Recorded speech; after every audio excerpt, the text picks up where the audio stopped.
In general, I think our advice to the league would be just put all of your stuff behind Ja right now. It's a good bet. I think you have a moment here with him where you could really blow him up in a real way. And I know he's big already, but there's a whole other level for him to go.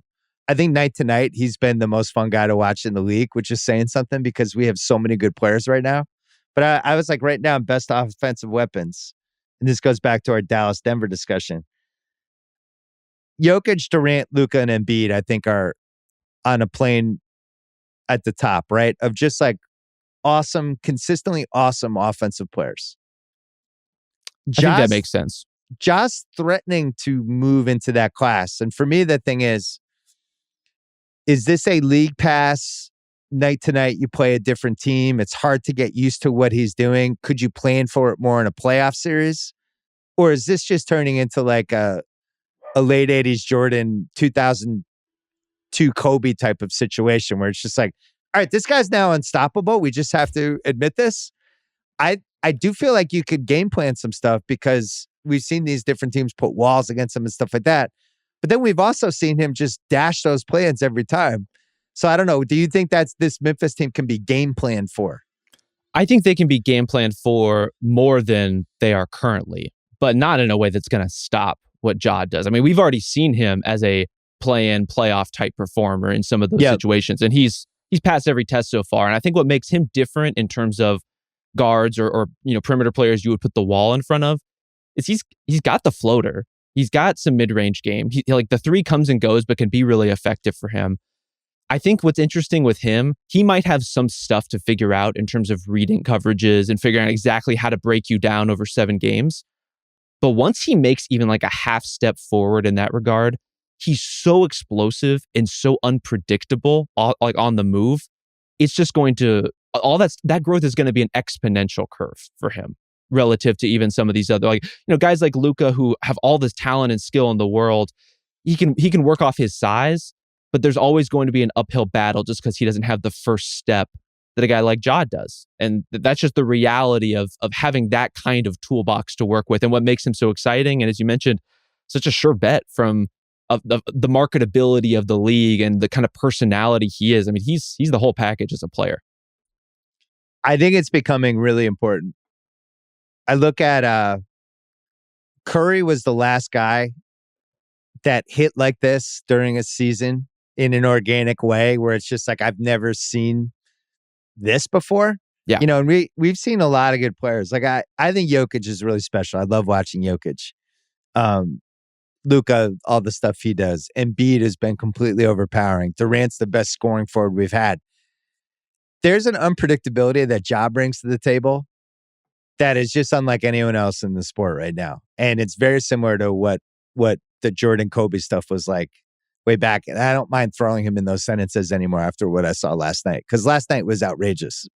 The Spurs did not want him to get 50, and he just kind of figured out how to get to the basket anyway. He did. The dunk that he had combined with that inbounds play. Oh my God. To have those things happen within 10 minutes of each other or 5 minutes of each other or whatever, that's like 2 of the best plays of the season. Yeah. And it feels like he's gaining confidence. And we've seen this with guys after the All-Star break. Sometimes they come out of the All-Star break and it's just they kind of blossom. It happened to Davis 4 years ago, where they all of a sudden the game slows down for them. I think it's happening to him.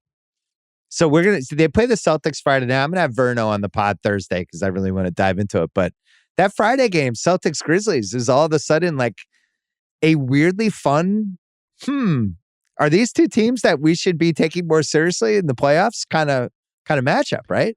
I like these late challengers. We thought we had a good grasp of the field. Even we were thinking, okay, what if Philly gets Harden at some point? Like we had all that stuff mapped out. And then the Celtics come on strong after their trade for Derek White. The Grizzlies have had incredible stretches this season, but I think Ja, with that kind of performance and some of their recent play, I mean, really, they've been building toward this all season long, but they're just so credible and so hard to take down, even relative to some of these other great teams in the West. I think it's hard to talk yourself out of the Grizzlies at this point, and that really speaks to where they are and what they've been able to put together. Just incredible roster. And the body language doctor loves the chemistry. Memphis, Golden State, Cleveland, I think win the chemistry awards this year so far. Would you throw anyone else in there? Those are the top three. Just the teams that so obviously really like each other. Those make sense. I mean, just the fact that Ja gets a 50-piece and they take a team photo afterwards. I think the body language doctor could have a field day with that one. Well, the other thing, you think with the situation the league's in right now, with these guys jumping teams and, Harden quits on 2 teams in 13 months and over, teams trying to put together big threes and guys being constantly unhappy in this situation or that one and intimating they might leave, like what the stuff LeBron pulled at All-Star Weekend. And then you have Ja in this small market.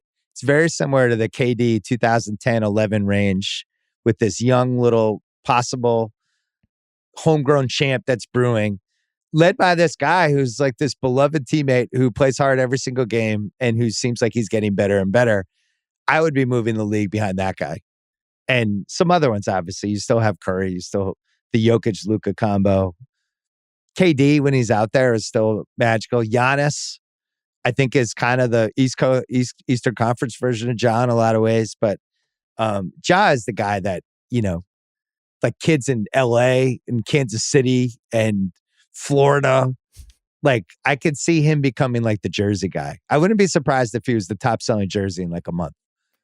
I can see the jersey. I can see the signature shoe. I mean, you can see it all coming together for a guy like him. And I actually like the Giannis comparison, as you were saying. Giannis is kind of the East Coast version or Eastern Conference version, just because there's kind of an overlap in their personalities in terms of like the defiance that they play and operate with. And maybe that goes hand in hand with what you're talking about. Like if you're going to stick it out with one team as Giannis has for as long as he has, you have to be a little bit defiant. You have to play a little bit defiant.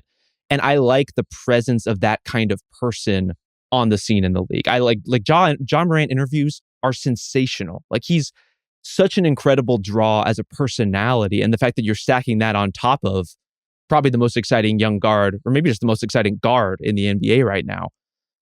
That's the kind of thing you have to get behind as a league. Also weird, the symmetry. If you're really going ceiling for Ja, the symmetry of, you think like Durant, Odin goes right in front of him. We have the big debate. Odin goes first, Durant goes second. Same thing, Ja, Zion. Oh my God, everyone wants Zion. Well, your consolation prize is Ja. And then Ja's like, if you're doing this over again, Ja's obviously the first pick. But this will happen sometimes. The guy after the guy becomes a bigger guy.